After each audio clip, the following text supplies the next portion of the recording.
Because we're a bit short on time, I'm gonna just invite Alice to do the last presentation. Alice is visiting us here. She's contemplating perhaps a PhD in St. Andrews. Just contemplating. And Alice has worked with UTA, so the project that she's going to be presenting is a collaboration that they did last year. So thank you, Miguel. Yeah, I'm Alice, and I'm going to talk about a project we did together with UTA and Sheila Carpenter in Calgary.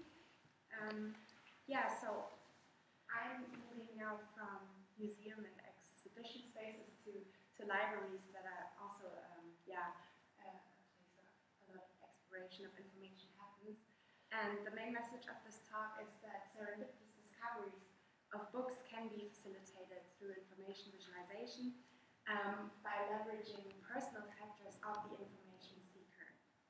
And so this is a picture you probably all know. It's a university library as we know it, and as you can see, the bookshelves are very densely packed, and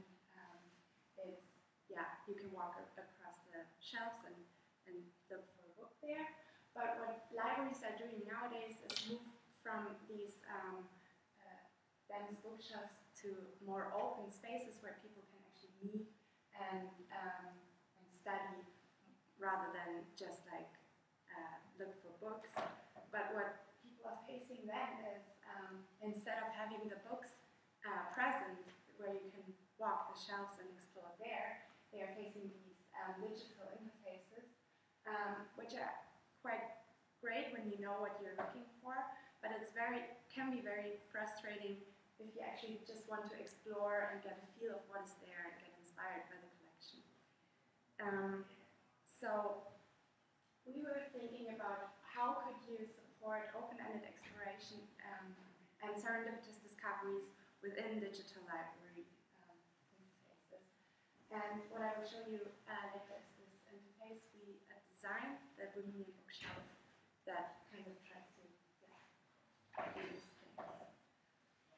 First of all, I want to talk a little bit about what serendipity means, and the Oxford English Dictionary is defined as the faculty of making happy and unexpected discoveries by accident. And this highlights most of all the coincidental aspect of serendipity, but there's actually a bit more to it.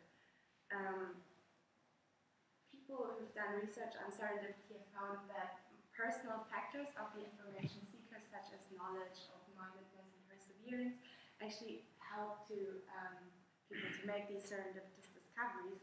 And one good example for this is Sir Alexander Fleming, who discovered penicillin by a serendipitous discovery, and because he was a very knowledgeable, open-minded, and persevering guy. What also comes into play are other people and systems, because if you go to a bookstore or a library, the way that books are placed there is not random, but is actually well thought out by librarians. So as you can see here, books that have a similar topic are placed together, so you can kind of search for one book and then you might stumble upon other things that might be of interest to you. And what we did now is bring information visualization into play, and we were trying to leverage these personal characteristics of the information seeker through these information visualizations to foster serendipitous discoveries. And I will talk about some guidelines we came up with to support serendipitous discoveries with information visualization. So what we did is first designing for multiple visual access points, so to show the collection from different perspectives, to let people approach the data collection in different ways. And highlighting adjacencies across the visualizations, because what you do in a library is you have a book only in one place and similar books are close by. But in a digital space you can have a book not only in one place but in many places. And by highlighting these topic or other adjacencies, you can kind of foster Also, it was very important for us to entice curiosity and to get people engaged with the system. And we used visual aesthetics and unusual perspectives to the collection to entice curiosity. Also, as Ute said, in the museums and libraries, you don't have a very linear path of how you navigate through the space, but you can actually walk in different ways, whatever catches your interest. And we try to recreate this in a visual way, so that there's very flexible paths that you can navigate through, opposed to like in a linear list that comes up when you use a a search interface. And last but not least, we aim for playful interaction to keep people engaged and encourage them to spend more time with the display so that they can maybe find more stuff. All these guidelines are targeted towards the personal factors that I mentioned before. And here you can see the interface now, the Bohemian bookshop. Right now, it just works with a small data set of books, but it can be used on a flash display like this at the library, or it could also run on the website, for example. So the Bohemian bookshop consists of 5 interlinked visualizations that each provide a different overview of the collection. And some of the visualizations just show very common aspects of books like author name or keywords that we know from search interfaces, but others highlight the more tangible and visual characteristics such as color and thickness of the books that you might find or see in physical spaces. And I will go through the visualizations and explain them in a little bit more detail. This is the cover color circle, and it shows the distribution of cover colors in the data collection. And as you can see here, for example, the larger circles show that there's more books of this color, so you can have more orange books than green books, for example. And you can navigate through these visualizations by just moving your finger across it, and the covers bubble up and can be picked, and along with the selected books, other books that have a similar color appear.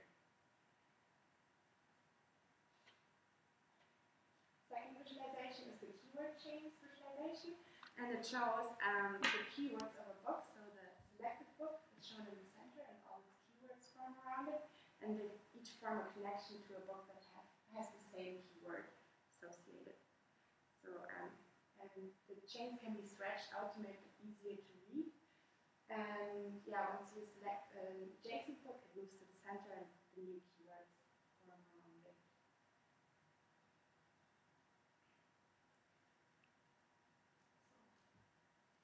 The author spiral is just basically a list of author names, but we use this parchment metaphor to represent this list, and it's possible to scroll through and just stop at a book that catches the interest, and because of the alphabetical ordering, books from the same author appear next to each other. The book pile visualization shows the page count of the books that you might also see very obvious in the library. And so the thicker books are represented by larger square on the top of the pile, while the small ones trickle down to the bottom of the pile. And it's again possible to browse fluidly, and if you stop at a book, you get the page count highlighted, and alongside with the selected book, there's other books that have a similar page count are highlighted by showing their cover. The last visualization is the timelines, and it shows the temporal aspects of the book. So on top, the timeline on top shows the time that the book is published in, and at the bottom you can see the time period that the book focuses on. So the books are actually represented by these thin lines that connect both timelines. And the book that is chosen right now is written in 2001 and is about a time in the 17th century. So that's highlighted by this triangle. And again, it's possible to browse through it by just picking different slides, and you can also zoom into the timeline to take a closer look at a time period of interest. All in all visualizations are shown at the same time together. It's possible to bring them to the center, to make them slightly bigger, but you can always interact in all of them, and one selection in one of the visualizations reflects in all the others. So yeah,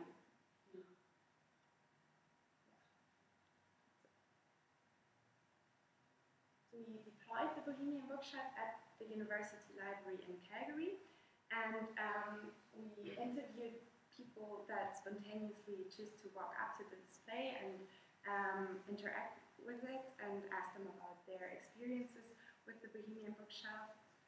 And of course, at first we were generally interested why people choose to approach this installation and why they initially interacted with it. And we wanted to know if our metaphors that we used worked for people and they were actually able to understand what was being shown. And the results were quite positive. For example, one person said, I'd say like 90% of the understanding is the visual component. I read the labels but after looking at the visuals. So yeah, the visuals already gave an idea of what is being shown.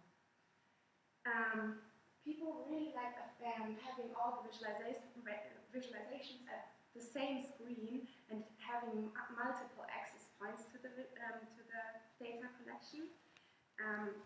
As you can see in the statement, it gives you more options. So if you have more information, it is easier to have a starting point.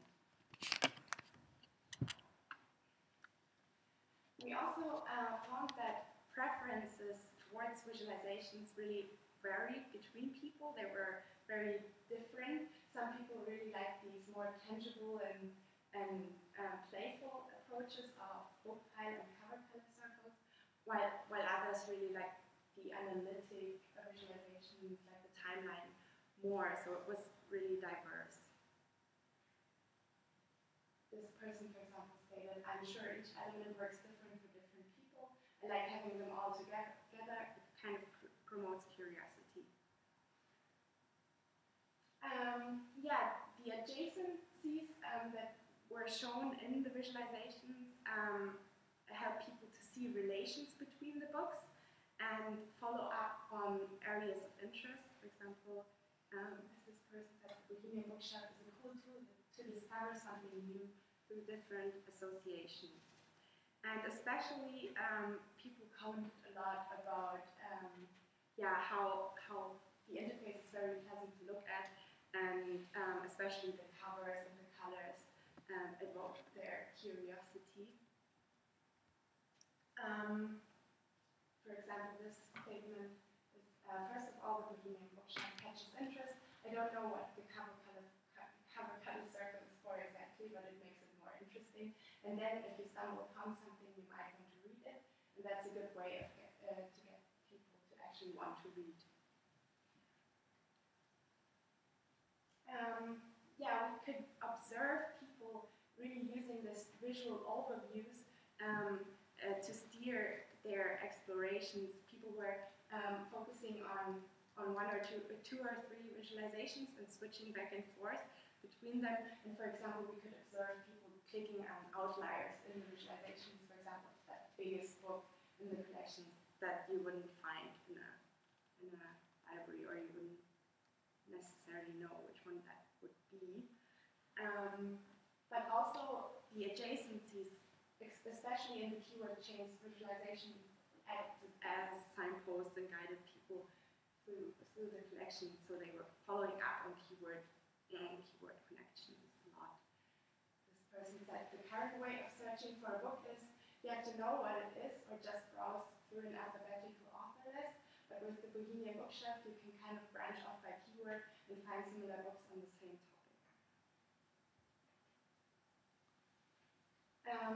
Yeah, also, as I already said, the interlinked visualizations help people to switch back and forth and see